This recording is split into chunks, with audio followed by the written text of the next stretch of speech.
स्वर कोकिला के नाम से मशहूर लता मंगेशकर जी का 92 साल की उम्र में निधन हो गया।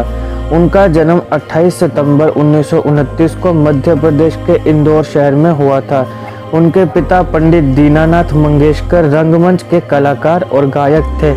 लता जी को बचपन से ही गाने का शौक था और संगीत में उनकी दिलचस्पी भी शुरू से ही थी। मात्र 13 साल की उम्र में पहली बार साल 1942 में आई मराठी फिल्म पहली मंगलागौर में गाना गाया था। हिंदी फिल्मों में उनकी एंट्री साल 1947 में फिल्म आपकी सेवा के जरिए हुई। उन्होंने अपने जीवन में करीब 30,000 से ज़्यादा गाने गाए हैं। भारत सरकार ने लता मंगेशकर जी को 1969 में पद्म भूषण और 2001 में भारत रत्न से सम्मानित भी किया था। बॉलीवुड में भी उन्हें राष्ट्रीय पुरस्कार, दादा साहेब फाल्के पुरस्कार और फिल्म फेयर जैसे कई अवार्ड से नवाजा गया। साल 2011 में लता जी ने आखिरी बार सतरंगी पैराशूट का गाना गाया था। उसके बाद से वो अब तक सिंगिंग से दूर रही थी। 1962 में जब लता जी मात्र 32 साल की थी तब उन्हें स्लो पॉइजन दिया गया था। लता जी की बेहद करीबी पद्मा सचदेव ने इसका जिक्र अपनी किताब ऐसा कहां से लाऊं में किया है, जिसके बाद राइटर मजरूह सुल्तानपुरी कई दिनों तक उनके घर आकर पहले खुद खाना चखते फिर लता जी को खाना देते थे। हालांकि उन्हें मारने की कोशिश किसने की, इसका खुलासा आज दिन तक नहीं हो पाया। उन्होंने अपनी सुरीली और दिल में उतर जाने वाली आवाज से कभी श्रोताओं के दिल में प्यार जगाया तो कभी आंखों में आंसू भर दिए। Guinness book of world record में 1974 से 91 तक लता मंगेशकर का नाम दुनिया के सबसे ज्यादा गाना गाने वाली सिंगर के तौर पर दर्ज है।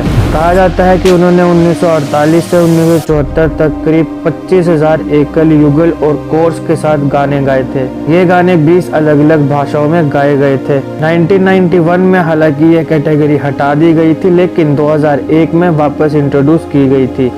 हालांकि 2001 में ही गिनीज ने आधिकारिक तौर से सूचित किया था कि लता की बहन आशा भोसले संगीत के इतिहास में सबसे ज्यादा गाना गाने वाली आर्टिस्ट है। शुरुआती सफर में पतली आवाज होने की वजह से आलोचना मिलने के बाद आखिर 1948 में आई फिल्म मजबूर के गाने दिल मेरा तोड़ा से उन्हें अपना पहचान मिली। फिल्म महल के गाने आएगा आने वाला से तो वह फेमस हो गई। लता जी की कामयाबी ने उन्हें इंडस्ट्री की सबसे पावरफुल महिला बना दिया था।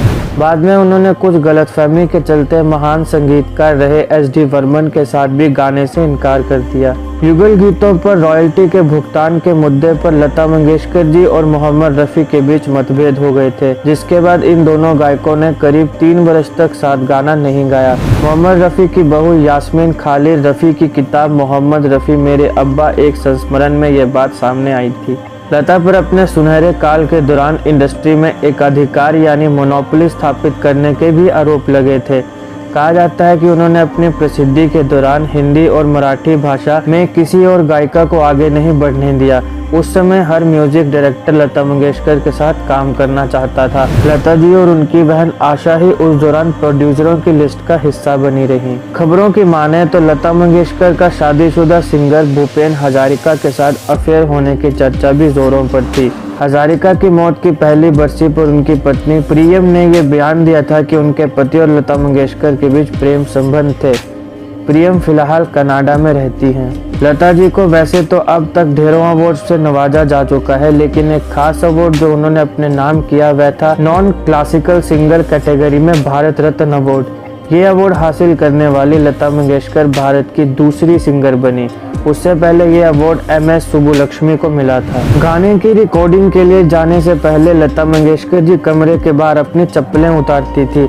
वह हमेशा नंगे पांव गाना गाती थी। ईश्वर दिवंगत आत्मा को अपने श्री चरणों में स्थान दे। आपको स्वर्गीय लता मंगेशकर जी से जुड़े ये तथ्य कैसे लगे हमें कमेंट बॉक्स में बताएं। वीडियो अच्छी लगे तो लाइक शेयर सब्सक्राइब करें। धन्यवाद।